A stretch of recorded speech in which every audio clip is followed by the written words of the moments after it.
In the year 1450, in Joseon, Korea, there lived a fisherman named In-woo. At the age of 30, he had black hair, an ordinary build, but a heart full of greed. He lived in a small seaside village,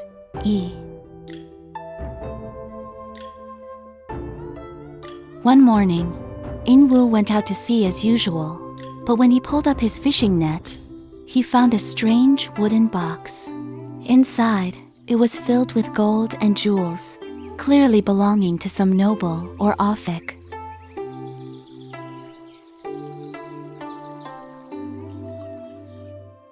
The newfound wealth allowed In-woo to indulge in a luxurious lifestyle, but he became increasingly fearful of being discovered. Whenever someone approached his home, he would panic. He began to susp. As time went on, In-woo's behavior grew increasingly erratic. He began having terrifying visions, where everyone in his dreams seemed to condemn his greed, especially a missing official who appeared.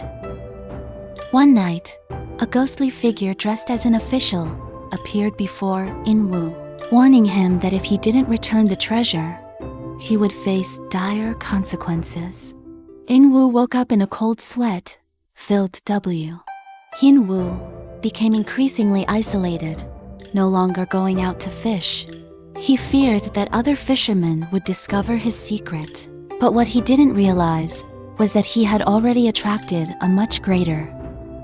The villagers began to notice In-woo's strange behavior, and some even started rumors that he had something to do with the missing official. These rumors spread quickly, and tension grew in the villa. One stormy night, In-woo decided to move the treasure to a more hidden location. But as he buried the wooden box on the beach, the waves suddenly surged toward him, as if warning him. At that moment, In-woo felt a force in the waves pulling him. He tried to break free, but the water grew more violent, as if it wanted to devour him. In the end, In-woo was swallowed by the waves, disappearing into the dark sea.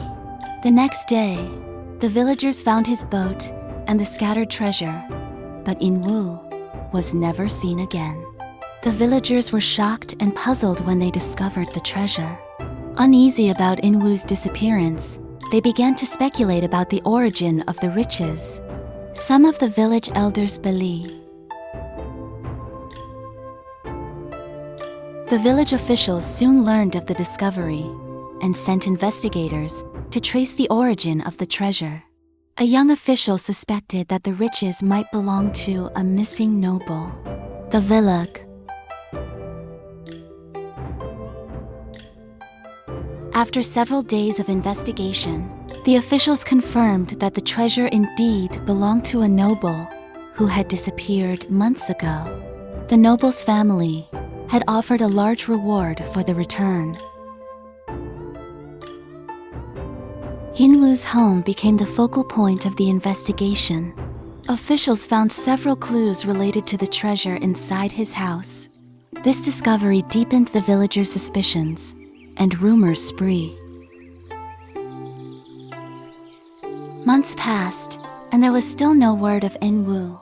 However, life in the fishing village grew increasingly unsettling. Whenever someone tried to get close to the treasure, strange occurrences followed.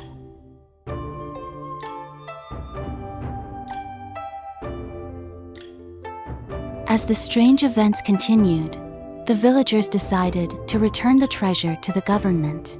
They believed this was the only way to lift the curse. The village elders led a ceremony, hoping After the ceremony, the waves slowly calmed. The villagers carefully delivered the treasure to the authorities. Surprisingly, from that day forward, the strange events ceased, and the village's fish. However, the village elders warned everyone not to forget the lesson. They believed that it was In-woo's greed that caused all the misfortune. Had he not tried to keep the treasure for himself? As time passed, In-woo's story became a cautionary tale in the village. Whenever someone was tempted to take something that wasn't theirs, the elders would retell Inwu's fate, reminding everyone to. In the end, Inwu's fate was lost to time, becoming a legend.